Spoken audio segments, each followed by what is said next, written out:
अस्सलाम वालेकुम everyone, welcome to another blog. आज का जो हमारा टॉपिक है वो होने वाला है एरोबिक रेस्पिरेशन का मैकेनिज़्म। जैसे कि गाइस आप लोग जानते हैं कि एरोबिक रेस्पिरेशन एक ऐसी रेस्पिरेशन होती है जिसमें ऑक्सीजन की इन्वॉल्वमेंट होती है और ग्लूकोज का ब्रेक डाउन किया जाता है ताकि एनर्जी रिलीज़ कर सके। तो ये जो ब्रेक डाउन है ये एक ही स्टेप में नहीं होता, ये 4 स्टेप्स के ऊपर मुश्तमिल होता है, namely glycolysis, formation of acetyl CoA, Krebs cycle and ETC, also known as electron transport chain. अब जब हम इसकी बात करते हैं तो बेसिकली ये जितने भी स्टेप्स हैं ये वो स्टेप्स हैं जिनमें ग्लूकोज को प्रॉपर ब्रेक डाउन करके एनर्जी प्रोड्यूस की जाती है। जब हम ग्लाइकोलिसिस की बात करते हैं तो ग्लाइकोलिसिस सेल के साइटोप्लाज्म के अंदर होता है। It is not happening in the mitochondria. In both aerobic and anaerobic respiration glycolysis occurs. Now in glycolysis आपके ग्लूकोज का जो एक सिंगल मॉलिक्यूल होता है, सही है, वो बेसिकली 2 पायरुविक एसिड के मॉलिक्यूल्स के अंदर कन्वर्ट हो जाता है, सही है।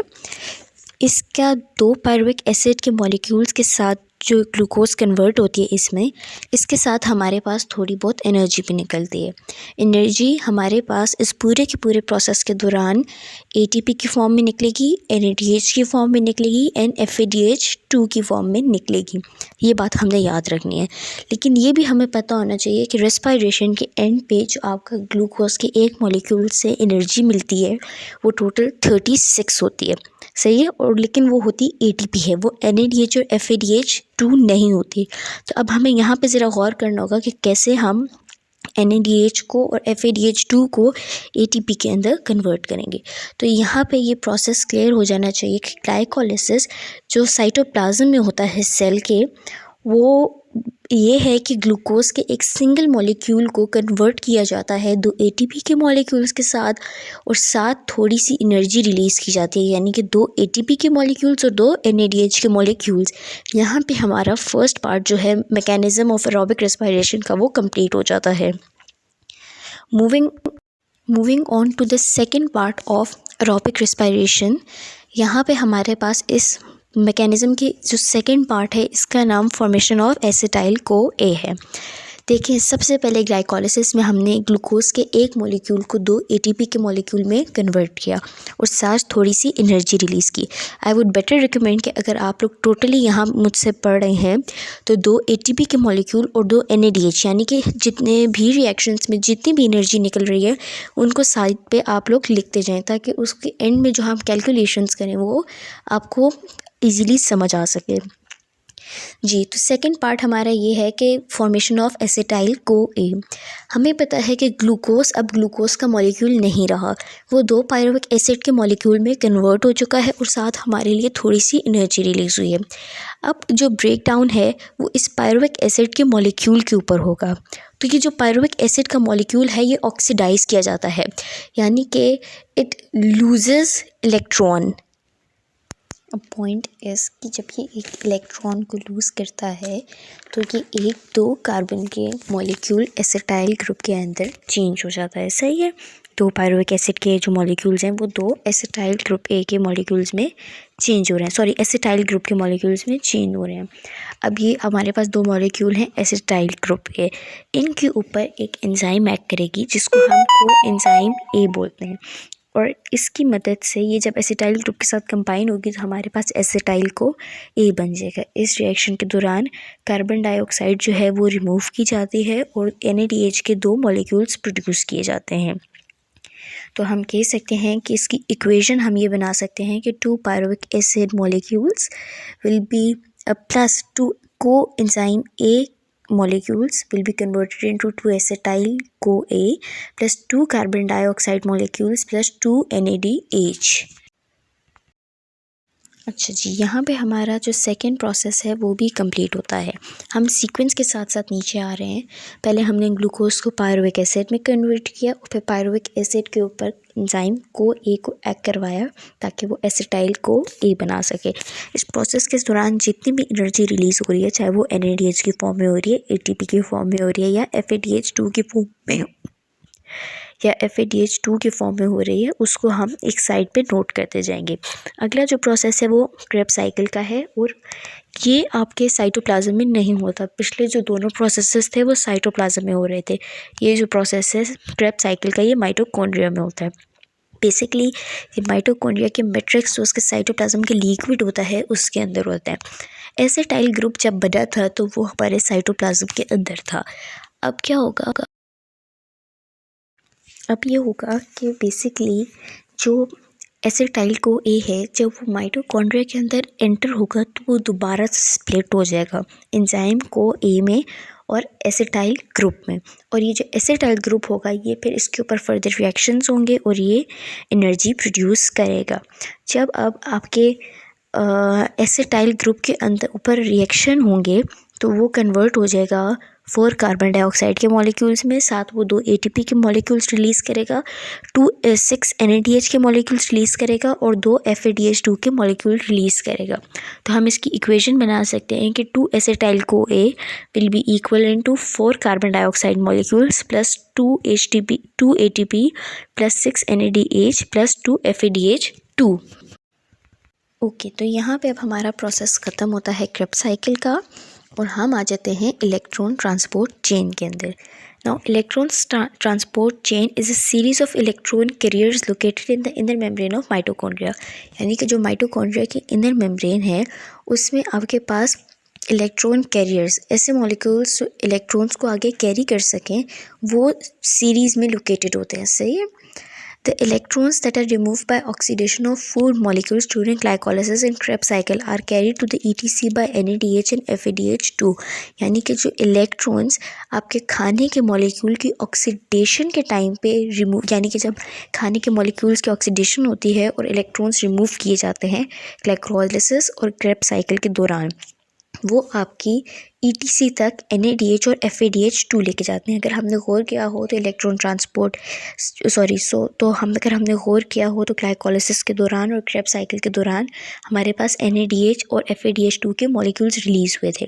तो यहाँ पे जब फूड की ऑक्सीडेशन होती है और इलेक्ट्रॉन्स इमिट किए जाते हैं तो NADH और FADH2 जो होते हैं वो इलेक्ट्रॉन्स को पकड़ के इलेक्ट्रॉन ट्रांसपोर्ट चेन में ले जाते हैं। When electrons coming through NADH pass through ETC, they provide energy enough to synthesize 3 ATP molecules। फिर ये अब देखें NADH के पास एक इलेक्ट्रॉन है जो कि फूड की oxidation during glycolysis and Krebs cycle से मिला था। NADH इस मॉलिक्यूल को अब इलेक्ट्रॉन ट्रांसपोर्ट चेन में लेके जाएगा।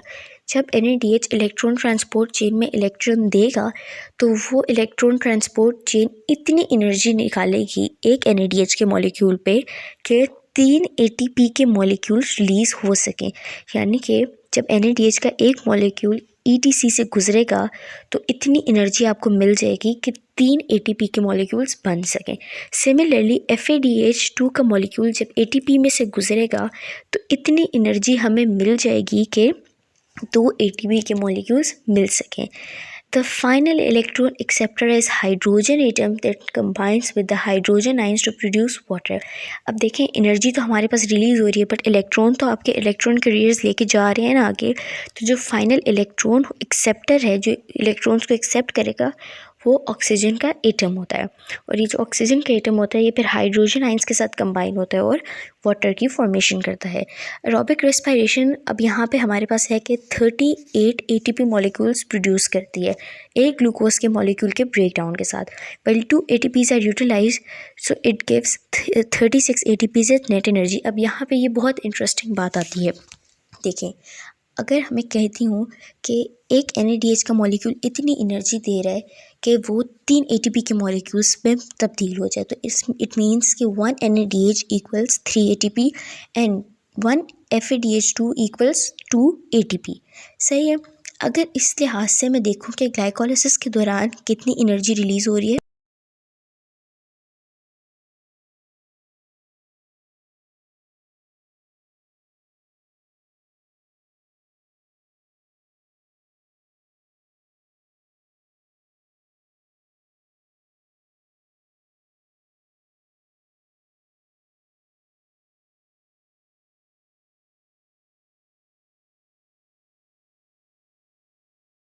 जी, उस हिसाब से अगर मैं देखूँ तो ग्लाइकोलाइसिस के दौरान मेरे पास 2 एटीपी के मॉलिक्यूल्स रिलीज़ हुए और 2 NADH के। अब मैं बोलती हूँ कि 2 NADH के जो हैं मॉलिक्यूल वो तकरीबन हम अगर 2 × 3 करें तो हमारे पास 6 आएगा, 6 ATP के बराबर होंगे। सो 6 + 2 ATP = 8 ATP। ग्लाइकोलाइसिस के दौरान 8 ATP एनर्जी रिलीज़ हुई है। फिर हम आते हैं अपने एसिटाइल ग्रुप ए की एसिटाइल को ए की फॉर्मेशन के ऊपर। जब ये बनता है तो हमारे पास सिर्फ 2 NADH ही रिलीज़ होते हैं। सही हो गया। हमने बोला था कि एक NADH जो है वो 3 ATP के मॉलिक्यूल्स के बराबर है, तो हमारे पास यहाँ पे एसिटाइल ग्रुप ए की फॉर्मेशन में टोटल कोई 3 ATP के मॉलिक्यूल्स बनते हैं। क्रेब्स साइकिल में सबसे ज़्यादा एनर्जी जो है वो प्रोड्यूस की जाती है। सबसे ज़्यादा आपके पास क्रेब्स साइकिल में होती है क्योंकि वो डायरेक्ट एनर्जी 2 ATP देता है, साथ 6 NADH, यानी कि 6 NADH को अगर ATP में कन्वर्ट किया जाए कि मल्टीप्लाइड बाय 3 तो हमारे पास 18 ATP के मॉलिक्यूल आ गए, प्लस 2 FADH2 के मॉलिक्यूल। फिर each FADH2 molecule is equal to 1 ATP molecule. So there are total 4 ATP molecules given by 2 FADH2 molecules. Hence इस सारी की सारी एनर्जी को अगर हम टोटल करेंगे तो हमारे पास 38 ATP के मॉलिक्यूल्स आएंगे। लेकिन हमारे पास यहाँ पे लिखा जाता है कि जो आपके पास ग्लूकोज का एक मॉलिक्यूल है वो 36 ATP के मॉलिक्यूल्स के अंदर कन्वर्ट होता है। तो हम यहाँ पे जानेंगे कि 38 मॉलिक्यूल्स हैं, तो फिर हमें ये क्यों कहा जाता है कि 36 मॉलिक्यूल्स। इसका रीज़न ये है कि जब हम एसिटाइल को ए की फॉर्मेशन कर लेते हैं साइटोप्लाज्म के अंदर और फिर हम क्रेब्स साइकिल की तरफ मूव करते हैं तो इसमें हमारी जो साइट है वो चेंज हो जाती है। हम मज़ीद साइटोप्लाज्म में नहीं हैं, हम माइटोकॉन्ड्रियल मैट्रिक्स के अंदर हैं। तो माइटोकॉन्ड्रिया को एंटर करने के लिए हमें 2 ATP के मॉलिक्यूल्स देने पड़ते हैं। इसीलिए हम नेट एनर्जी जो प्रोड्यूस हुई है उसको 36 ATP बोलते हैं, क्योंकि दरअसल वो 36 ATP नहीं होती, वो होती 38 ATP ही है। लेकिन 2 ATP के मॉलिक्यूल्स आपके माइटोकॉन्ड्रिया में एंटर होने के लिए यूज़ हो जाते हैं। इसीलिए जो एनर्जी होती है वो 36 ATP कैलकुलेट की जाती है। So I have tried my best to make you guys understand this lecture more easily. If you did, please subscribe to the channel and ask me for making more videos regarding any topic of biology, chemistry or physics. Thank you.